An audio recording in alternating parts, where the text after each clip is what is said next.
Hello everyone, स्वागत है आपका आज के हमारे वीडियो में।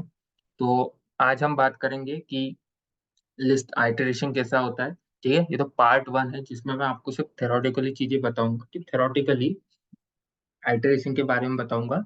ठीक है। और नेक्स्ट वीडियो में मैं आपको पार्ट टू में उसमें सारा इम्प्लीमेंटेशन करके बताऊंगा। ठीक है। तो सिंपली हम जाएंगे और आइटरेशन क्या होता है वो देखते हैं। ठीक है। तो लिस्ट का आइटरेशन किस तरीके से करते हैं? लिस्ट का आइटरेशन करना मतलब आइटरेट करना उसको। ठीक है। आइटरेट किस तरीके से करेंगे कि एक तरीके से ये हो गया कि हमें उसको इम्प्लीमेंट करना है और उसके एलिमेंट गेट करना है। ठीक है। But as a one by one, मतलब हमें सारे एलिमेंट चाहिए। जबकि हम जैसे कि स्लाइस हो गया, तो स्लाइसिंग में हम क्या करते हैं कि हमको पर्टिकुलर एलिमेंट चाहिए या फिर एक टाइप के रेंज के एलिमेंट चाहिए, है ना। लेकिन इसमें क्या होता है आइटरेशन में हमको सारे गेट एलिमेंट चाहिए विद फॉर लूप, है ना।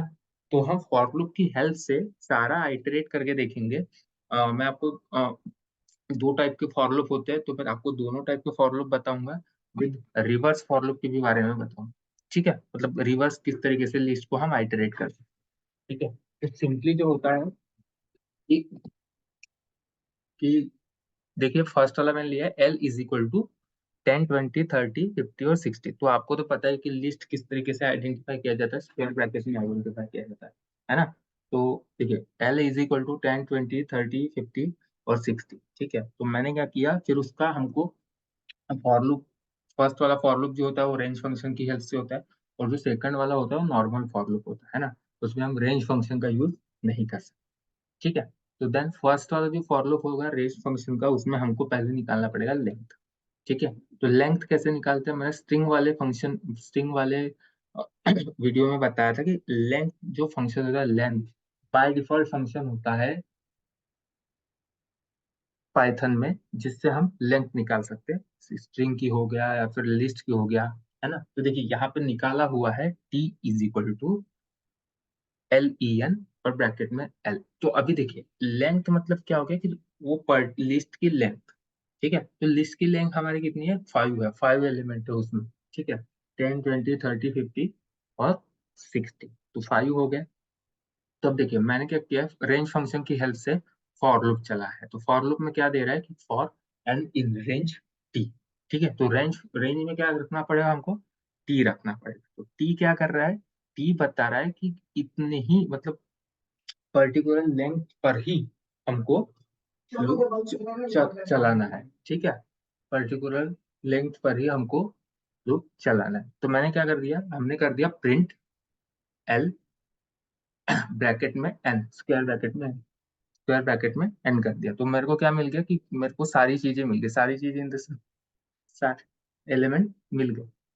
ठीक है। देखिए यहाँ पे 20, 30, 10, 20, 30, 50 और 60। ठीक है।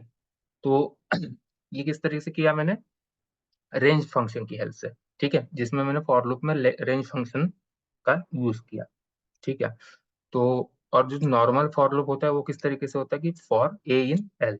तो एल हमको क्या देगा कि एल मतलब हो गया कि सारा लिस्ट का एलिमेंट वो एल खुद ही आइडेंटिफाई कर ले रहा है लिस्ट की लेंथ को, है ना। और जो ए है उसमें सारी चीजें स्टोर करके हम ए को ही प्रिंट करेंगे, है ना, समझ रहा। हम क्या करेंगे कि ए को ही प्रिंट करेंगे। फर्स्ट वाले फॉर लूप में रेंज वाले एन मतलब क्या हो गया कि एन मतलब होगा इंडेक्सिंग, है ना, वो इंडेक्स में हमको रिटर्न करेगा। जैसे अगर मैं प्रिंट में एन को भी प्रिंट करता हूँ तो हमें सिर्फ वो इंडेक्सिंग देगा, है ना। लेकिन इस वाले फॉर लूप में अगर मैं प्रिंट ए को करूंगा तो देन ये हमें क्या देगा, एलिमेंट। समझ रहे हो आपको। तो उसमें क्या है कि हम वहां पे इंडेक्सिंग रेंज में इंडेक्सिंग की हेल्प से आइटरेट करते हैं। ये वाले फॉर लूप में हम नॉर्मल एलिमेंट की हेल्प से आइटरेट करते हैं। ठीक है। तो आई होप कि ये सारी चीजें आपको समझ में आ गई होगी, रेंज फंक्शन का और नॉर्मल फॉर लूप का हम यूज किस तरीके से करते हैं। ठीक है। देन हम देखते हैं कि रिवर्स फॉर लूप का यूज किस तरीके से करते हैं, है ना। रिवर्स फॉर लूप किस तरीके से हम चलाएंगे, तो यहाँ पे सिंपल चीजें वही करनी है, हमको लेंथ निकालनी है। ठीक है। देखिए अब दो जो फॉर लूप है उनमें फॉर लूप में आपको तो पता ही होगा डिफरेंस क्या है, कि दोनों फॉर लूप में से रेंज फंक्शन में रिवर्स चला सकते हैं। ठीक है। लेकिन जो नॉर्मल फॉर लूप होगा उसमें हम रेंज, वहां पे हम रिवर्स नहीं चला सकते। ठीक है, उसमें हम रिवर्स एलिमेंट को गेट नहीं कर सकते। ठीक है, तो ये वाले फॉर लूप में हम रेंज फंक्शन की इसमें हमने क्या लिया, पहले तो हमको पता है कि हमको मतलब इंक्रीमेंट वाला जो है, मतलब जो लेंथ है उसका, ठीक है, वहां से हमको स्टार्टिंग करना पड़ेगा और उसके बाद बताना पड़ेगा कि हमको कहाँ तक जाना है। ठीक है, एंड देन उसके बाद हमको बताना पड़ेगा कि हमको किस तरीके से डिक्रीमेंट करना है। डिक्रीमेंट मतलब क्या होगा कि -1 से हमको डिक्रीमेंट करना है। ठीक है, जहाँ पे भी आपको लास्ट में -1 दिख जाए, आपको समझ जाना है कि वहां पे फॉर लूप मतलब चल रहा है, वहां पे डिक्रीमेंट ही हो रहा है। मैंने क्या कर दिया, प्रिंट एल ऑफ एन। ठीक है, तो मेरे को देखिए सारी चीजें मेरे को बाय वन मतलब गेट बाय मतलब वो मिल गई, गेट हो गई। ठीक है, 60 50 30 20 और 10, बट किस तरीके से हुई, रिवर्स में हुई वो चीजें, है ना। 60 50 30 20 10, ये सारी चीजें मेरे को रिवर्स में गेट, जबकि फर्स्ट है क्योंकि हमने यहाँ पे -1 का यूज किया है। समझ गया।